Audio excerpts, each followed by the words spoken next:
Let's restart the recorder again. Okay, one, two, three, yeah. Okay. Hello, welcome to Free Will, Science, and Religion. I'm Chandler Klebs, and today I'm here with just George Ortega, just the two of us, and we have some important things to talk about people's belief in God and their theology, how that will change under the no free will understanding. I mean, I have some thoughts on that, and I'm sure, no, you do, George, so which of us should start talking I on? wanted to start, Chandler. Okay. Well, for one thing, there seems to be, there seems to be this big problem, because certain attributes of God, the omnipotence, omniscience, omnipresence, omnibenevolence. Well, omniscience isn't really in conflict if you have a no free will understanding. You understand that everything happens for a cause or a reason. Well, then, in theory, God or Laplace's demon, can know everything that's going to happen, knowing the every particle in the universe and all that. Um, so that's not a problem, but then it does raise the question of what can omnipotence mean? Because if none of us, because it's illogically impossible to have been able to do otherwise, well, then how does that apply to God, even if God exists? Like, because if God couldn't have done otherwise, well, then what does it mean to be all powerful? If, because, and what causality would lead to God doing what God does? So, how does this, like this, how does this even begin to make sense once, No, all right, I hear you. So let's reiterate. Basically, we human beings don't have a free will because the causal regression behind everything we do spans back to before we were born, before the planet was created, presumably before the Big Bang and whatever came before that. So what we have to grapple with is like this causality presumably also applies to God. In other words, like God makes a decision, there was a reason for God making the decision, and there was a reason why God had that reason to make the decision. So this causal chain also applies to God.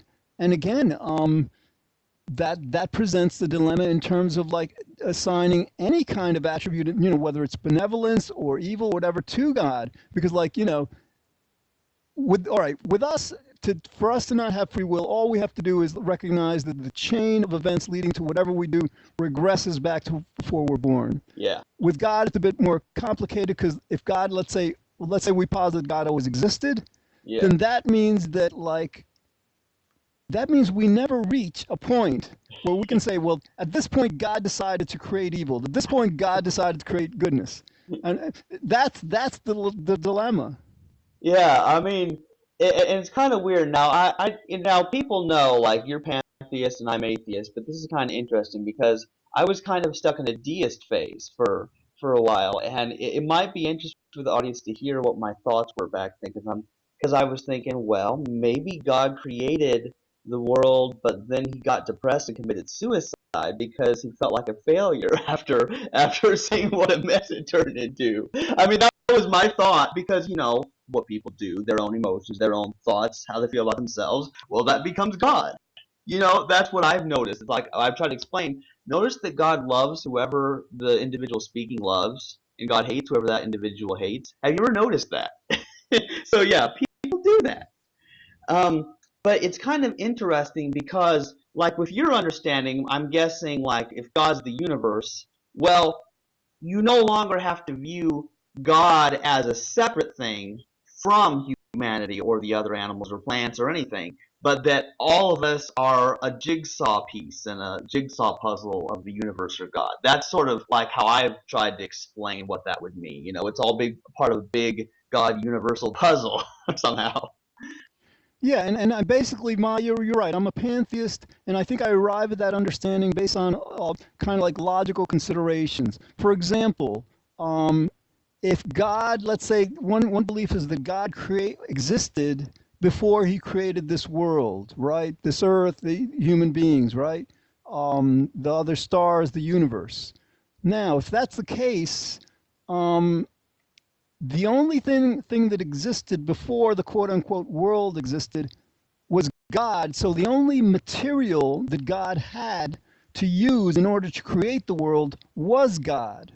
So, taken from that perspective, that means that yes, that means that you're God, I'm God, everything has to be God because, again, like if God existed before God created the world, the only thing from which God could have logically created the world was God itself. Right, and you know what's interesting? Sort of the way that I arrive at a sort of atheistic position is, well, because the kinds of claims that I've heard all my life from the Christians, the Muslims, the Jews, all these people, they say, well, God created the world, God created the universe, and well, what did God create out of? Nothing. He popped into existence out of nothing, and I'm like, so the universe is nothing. It's literally made out of nothing. And I'm like because but it seems like it's something to me. You know, like I'm confused. And then because if God but if you say, well, God made the universe out of wood. Well, where did he get the wood from? Oh, he chopped down a tree. Well, where did the tree come from? I don't know. Who created this tree that God had to get the material from? I don't know. Like I tried to make sense out of it and failed. Well, Chandler, I mean, like, you're right, but that, this kind of like illogic, the transcendence of logic perhaps applies not only to theism, it also applies to science. Because, for example, like, they say that the Big Bang was this like infinitesimally small, dense collection of whatever that eventually expanded into our known universe. So one question becomes, well, what must have it expanded into? There must have been something for it to expand into, that, and then like, for example, here's something that most people don't think about in terms of like the logic of reality.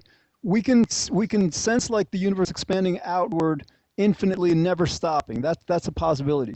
But what a lot of people don't realize that this, just as things can get larger, take any kind of like point, an atom, an electron, a photon.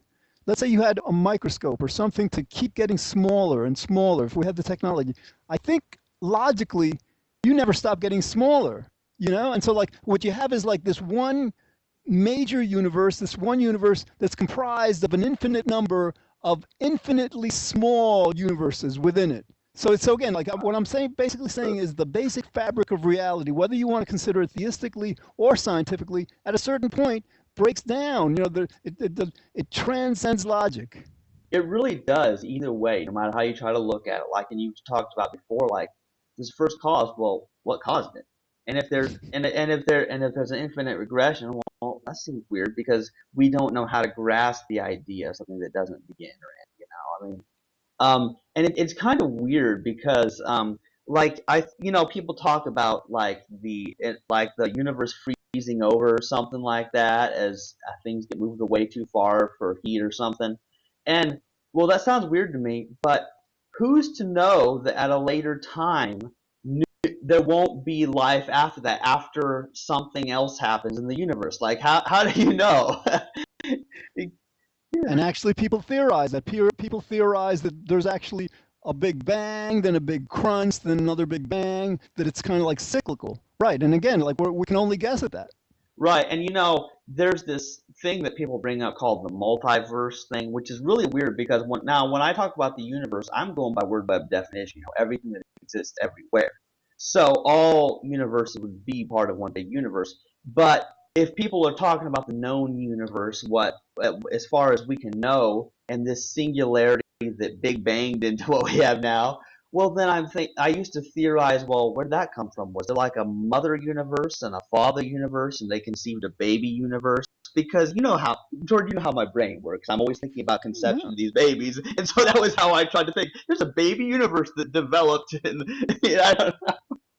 Yeah, all right. So, like with multiverses, I mean, one thing we have to consider that it's somewhat of a misnomer to refer to multiverses because the term universe literally means one. So, in other words, there's only one reality. If we're going to posit, multiple domains or something within this one universe, I don't think it's technically correct to call them universes, right? Right. Um, but yeah, but again, like it transcends logic. This, to me, I think it seems more likely that reality of the universe always existed, will always exist, than it had a beginning. Because again, like the question becomes, well, how did it start?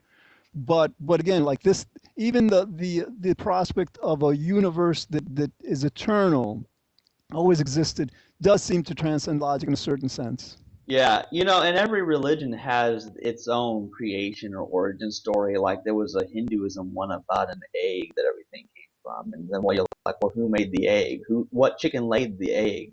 You All right. know? Yeah, so Chandler, let's pull this back to the free will thing. So Yeah. basically, one of the things that we're struggling against with our message to lead the world to a brand new reality-based consciousness, because I mean, there absolutely is, there can never be any free will, regardless of how you define the universe. One of the problems is, like, as we're talking about before, if we don't have a free will and we do things that we consider wrong or evil, from a theistic perspective at least, if this evil is not fundamentally up to us, it has to be fundamentally up to the God who created us and who, I guess, through this law of causality makes everything happen. So we have to figure out a way to get theists to accept that, to understand that I'm not sure there's a way to absolve God of this fundamental, we praise him for what's good, but I think we also have to very logically praise God for what's evil. Yeah, and what's interesting about Not, that. did I say praise? No, to Well, right, blame yeah, God. I'm sure. See, you made a God. mistake. You don't have a free will. See, so you make mistakes. But, but yeah, I know what you mean. Yeah, of course, some people do praise God for evil. I don't know what's up with that, but it's because what's weird is they're told that God is all good. So anything that happens had to have been caused by God. If you believe that God is the first causer, or even not necessarily a first cause, but just part of an infinite causal regression. Well, yeah, it's true that God would have caused everything that happens on this planet, just as everything that happens in my life was caused by my parents having sex. It's true, because without that, my life would not have began. So, yeah.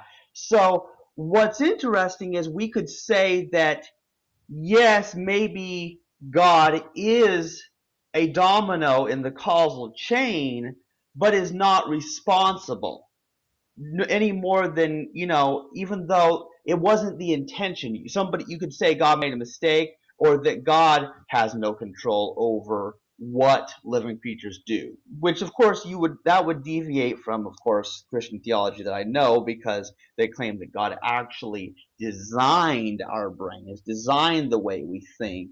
And I think that's kind of depressing, because if you believe that God has designed the brains of everybody, well, then God has designed some people to have very bad intelligence. If you say that God has designed the bodies of people, rather than going, with evolution and biology and inheritance genes, I mean, it makes sense the way things are the way they are. But if you believe that all of us, our entire body, including our brain, was divinely created, divinely designed, well, then you're into a problem, George, because what happens then is God makes people born blind and deaf and mute. God makes people stupid. What you then is, you have a really poor designer, or a blind watchmaker, as Richard Dawkins would say. Although I think it was somebody else who actually came up with the blind watchmaker, but All right. yeah. So I think we want to deal with this issue of God's infallibility, whether God makes mistakes or not. But before that, yeah, you were talking about, like, can we absolve God of responsibility? Um, and it's hard to do that. I mean, like, the way we absolve God of responsibility for evil is, again, how we were talking about before.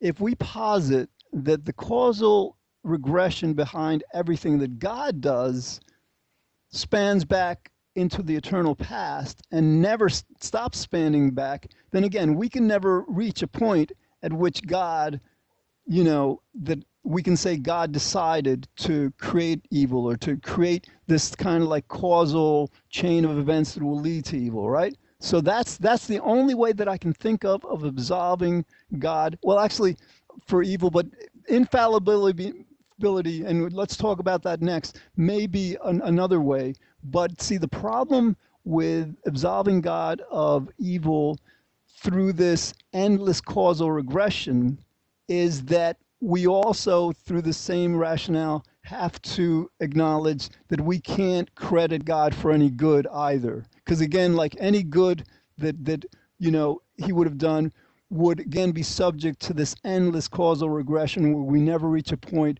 at which God said, well, I'm going to create this good. Well, what's interesting is that this enables us to feel at one with God in a sense of, instead of us being all oppressed by this tyrant mean God, is what could appeal to some people is that God is just as much a victim of causality as we are, and so we can apply the same compassion to God as we can do with other humans and other animals and stuff, which I think might appeal to people.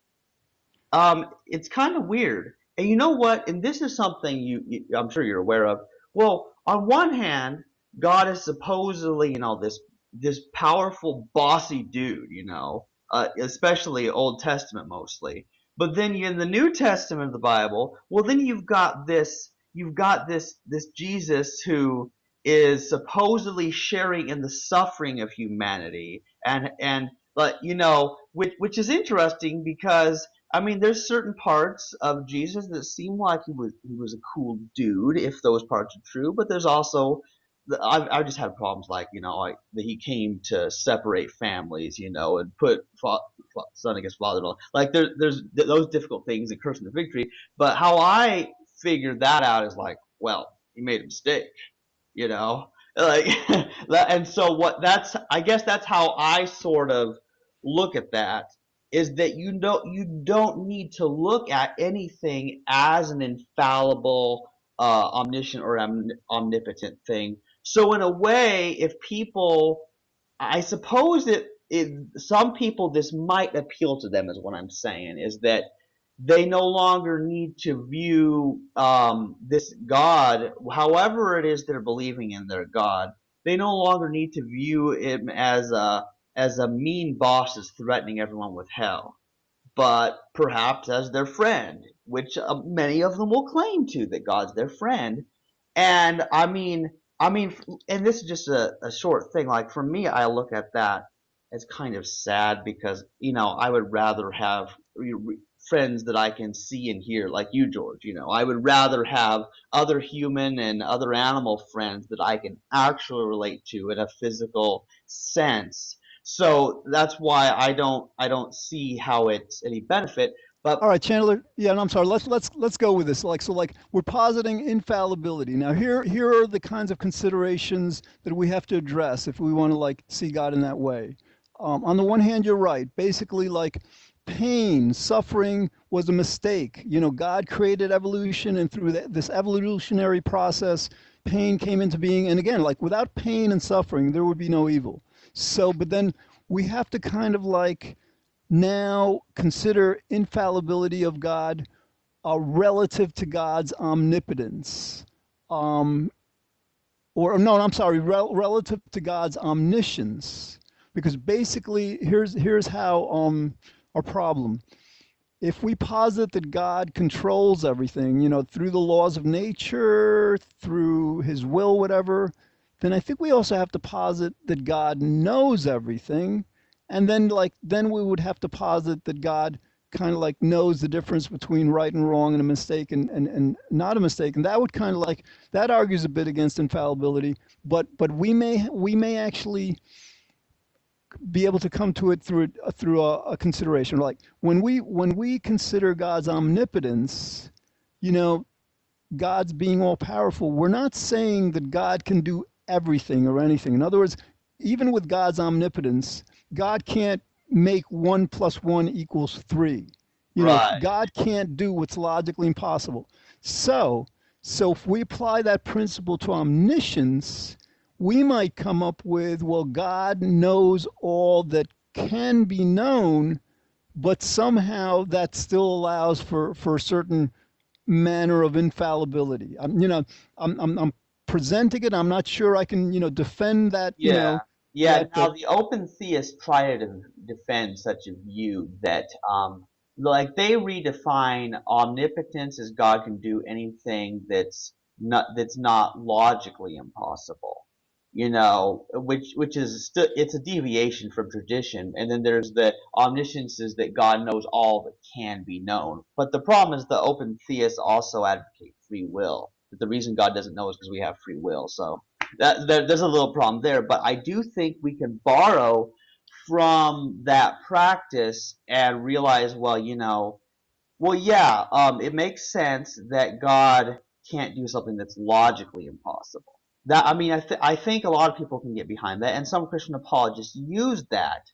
But then what's interesting is that gets into, well, then God didn't create the rules of logic and can't break them. So I guess what's interesting is it still destroys the view of God as a first causer because logic precedes God. So it's a weird thing.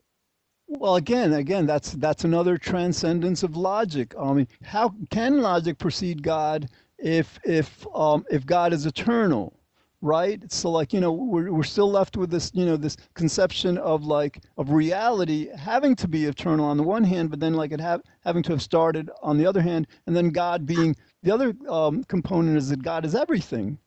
Some people say that God, quote unquote, transcends space and time, but to my reasoning, that's illogical. How can I think that's impossible. That's just like it's as illogical as like a free will, or as 1 + 1 equaling 3 or 4. Yeah, because when people say that God is outside of time, space, and causality, I'm say I know that can't exist. I downright say I know that can't be. Because what does that even mean? All right, so like, all right, and then we have to kind of like define what we mean by infallible, because I believe the term really has salience when it's used in relation to suffering. Maybe not. No, for example, like let's say infallible, because like how we, basically by my reasoning, it was a mistake to create sentient beings, feel beings who can like feel pleasure and pain, and to make beings like human beings and other animals and organisms um, want, as we do, to seek pleasure and avoid pain, and then afflict organisms, human beings, other animals. To me, that's a moral mistake. That's Yeah. Yeah, there's several reasons that it's wrong because first of all, even though yes, we are programmed to seek pleasure and avoid pain, there's so much pain that we can't possibly avoid. The natural disasters, the diseases, what other humans do to us, all these things that even under a free will perspective are still not our fault because, even if people do believe that people genuinely make free choices, you have a really hard time arguing that, say, unborn babies are responsible for some sin and deserve to die. You have a really hard time, even as a free will believer, making such a claim. You know, so yeah, it would seem to be a mistake to create beings that can feel pain, and yet they don't have any way of avoiding that pain. right. So now here's another consideration. Um, there could have been like other universes, other big bangs, other, worlds, and maybe there are many other worlds within the universe where there's no pain because there's no sentient being. So in other words, like one thing we have to consider before God created sentient beings through evolution, there's not, we can use evolution with this, then there was no evil. In other words, like, because evil requires suffering. Evil would not be evil were it not the cause of suffering, I think in a very rational sense. And so like so that there before God created suffering, there's no evil.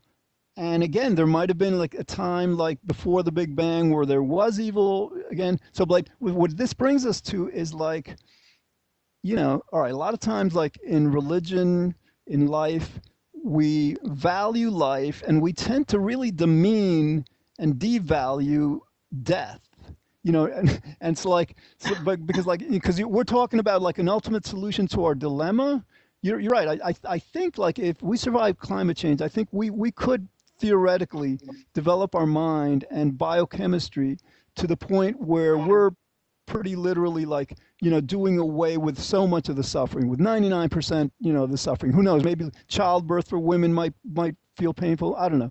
But like in terms of a complete solution to this, it may be that like, this death that kind of like, our life is what, 80, 90, 100 years, maybe like in a few, decades, it'll be 150 years, who knows? But it's relatively infinitesimally insignificant, um, compared with the eternity that both came before us and after us. So in Right. other words, like, so one way to kind of like overcome evil, to kind of like have God in reality and everything be all right, would be to posit that that we have this kind of like that we don't just like, exist for 80, 100 years and we're gone forever and doesn't matter, but that we have some part of us that exists, that exists beyond this corporeality. And then, like, for example, if let's say a huge comet, like a 50-kilometer comet, it's about like, what is it, like, I don't know, 25, 30 miles wide or something, were to strike the Earth, completely, um, basically extinct everything. I think all life, maybe some bacteria might survive. I don't know. But in other words, like that would be a way to kind of like, both end suffering, as we know it, of course, and then also end evil. So that way we could say like, well, God at that point can no longer be, deemed evil. Can God though be deemed good? Again, we're getting into the kind of like the concept of do we just exist in this lifetime, or is there more beyond this? Yeah, and it's a very interesting thing. I believe we did a podcast on that before about, the afterlife thing. And it's weird because for a lot of people, it's sad for them to think that this life is all there is. For some reason, that's sad for them. Um, and I admit, if you've been raised to believe that you're going to live forever, and then you no longer believe that later, well, there is a certain sadness. Um, and it did change my perspective because I know this life to exist, but I don't see any possibility of a soul spirit afterlife thing. So what that did is that caused me to move away from some of my hobbies, which I enjoyed, but but I just felt like I wanted to make the most use out of this one life, and I became an activist about social issues, making a better, happier world. And so the past 2 years, it's like when you realize your time is short, everything becomes more important. There's a thrill to it that I wish everyone could experience. Because if that is true, well, I've come to accept this and realize that I'm, I can do good in this short life. And because have you ever heard about those times where somebody finds out that they're going to die in a few months or whatever, and then they make amends with friendships with all these people. They realize they can die, and then the last few months of their life are more productive and more happy for them than all the previous years they've lived. Well, that's my experience. It's a weird feeling. So yeah, we'll want to get more into that. Now we're at about 29 and a half minutes in this podcast, but we've talked about so many things. I mean, Let's do another one. Let's continue where we left off. Just talk about like, basically a lot of people say like without free will, life has no meaning. Well, maybe let's compare that without like, eternal life. Maybe this, life can have meaning also. That might be a good Yeah, topic. that sounds like a great subject. Okay. I guess I'll kind of end this.